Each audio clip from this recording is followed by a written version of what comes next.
Hi, welcome to Channel Zero X. This is Michael Landon, co-creator of the Indiegogo graphic novel Mortal Worlds. Funding now, please check it out. I have a interesting bit of information that's just come to my attention. It is, of course, the news or the apocalypse, if you want to consider it in terms of how it's going to impact Star Wars. This is, of course, that Kathleen Kennedy is not going anywhere, to quote the shill media. Now, of course, perhaps there were people in the employ of Kathleen Kennedy who knew for sure that she wasn't going to be going anywhere, but she would have known that a lot of us were still holding out hope that Disney would have woken up, seen sense, and said, "Hey, actually, Star Wars is not expendable. It is actually meant to be our main cash cow. We got to let you go because you're not doing it." Now, as she's staying, we have to consider: is she changing any of her plans? Is she sinking Ryan Johnson's much promoted new trilogy, or is she going to think? Is there some kind of peace overture now that the main war for her in a way is over?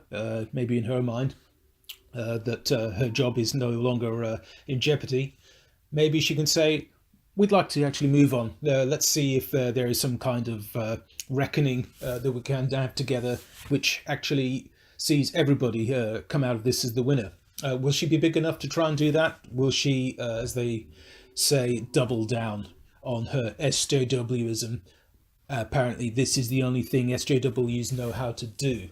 We wait with bated breath to see if perhaps Kennedy will be the first one of their number to break that way of thinking.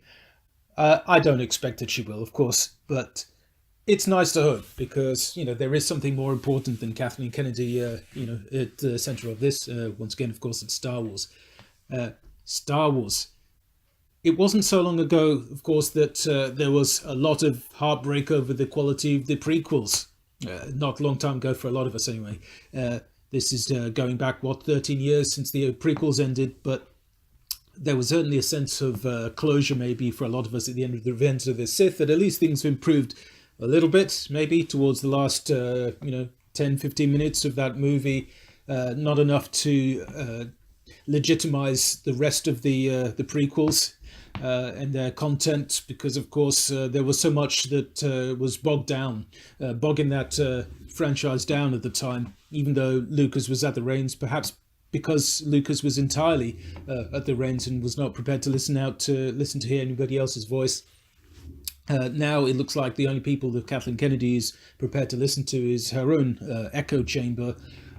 But this aside, what is this 3 years meant to be signifying? Is this some kind of oath of persistence that she has, that everybody is going to knuckle down at Lucasfilm and say, "We are building this fort. We are not going to allow any thought that deviates from what we have already been doing. We're going to do exactly what Star Wars' most vocal supporters do not want to see, and that is great, even more wish fulfillment in terms of female empowerment at the expense of male characters, other anti-capitalism rhetoric, such as we saw at the Canto By sequence, and goes on and on. Interestingly enough, the thing that actually has always sprung to mind to me, in terms of how there is so much hypocrisy as well in the so-called progressivism at Lucasfilm, is what they've done with John Boyega's character, what they've done with Flynn. Let's just look at this for a second. It's been said before, but I think it behoves us to just mention it one more time. This is a guy who originally was mooted to be perhaps the next Jedi, going to be maybe the new core character, and is ultimately been shown to be kind of a inept buffoon, both on the battlefield and in his his political life. He seems to be just a kind of a minstrel there to actually be led by the nose with somebody else doing his thinking for him. I'm not saying that that necessarily entirely it touches on every aspect of his character, but it's kind of been doubled down on to such a great degree in Last Jedi. Straight from his opening scene where he has to be made a fool of. Why is nobody else made a fool of in that degree? Except with this character, there does seem to be kind of actually a very little respect that Kathleen Kennedy seems to have for her own values that she seems to hold in such high esteem. This notion that everybody is treated equally and given equally a fair share of the light of the spotlight in a favourable way. Now, Finn doesn't need to be the central hero in any way. I think we all would have been fine if he was a worthy support to Rey. Even if he was sidelined somewhat, as long as he was given the sufficient hero moments to justify his place on screen, and for him to show a little more backbone, a little more swagger, is what I think a lot of us were hoping out of John Boyega. Instead of playing up this kind of idea that he's so childlike, he's so lightweight, he's not to be taken seriously. He can pick up a lightsaber and hold his own against Kylo for a little while, but ultimately that's kind of his high point for his own execution.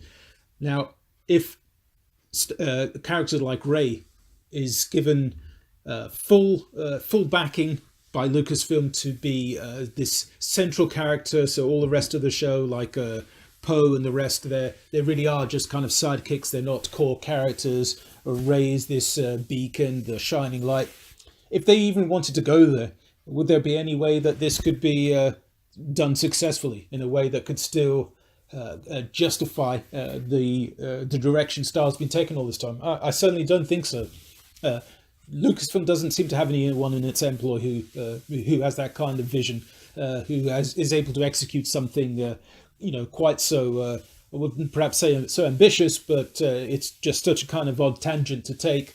And I don't think they've ever got anybody with a singular enough vision who can do that. Certainly, I think Ryan Johnson thinks he can do it, but we've seen how his feelings about Star Wars shakes out as it is not to the betterment of anybody other than this kind of political clique, this club that they've been fostering for God knows how long now.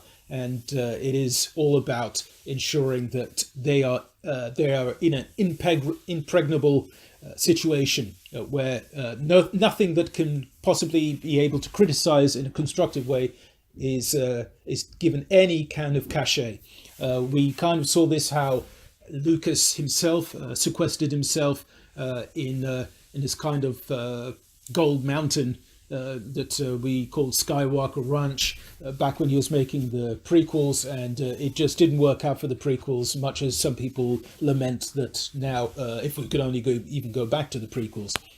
I don't know if I'll go quite so far as to be an apologist for how those movies turned out, but I know a lot of people these days seem to think they're legitimate, they are canon, they are canon, but I would not say that they're worthy additions to the original trilogy, much as the new Disney Star Wars is, even a far more appreciable spiral downwards in terms of objective quality.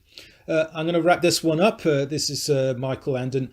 Do check out the Mortal Worlds Indiegogo, funding now on Indiegogo. It is got some fantastic artwork. I think it's got some pretty interesting ideas that I'd love to hear back from you on. See what you make of it. Are there something to chew on? And let me know about the art. Anything. It'd be great to hear from you. All the best. We'll catch you around soon. Take care.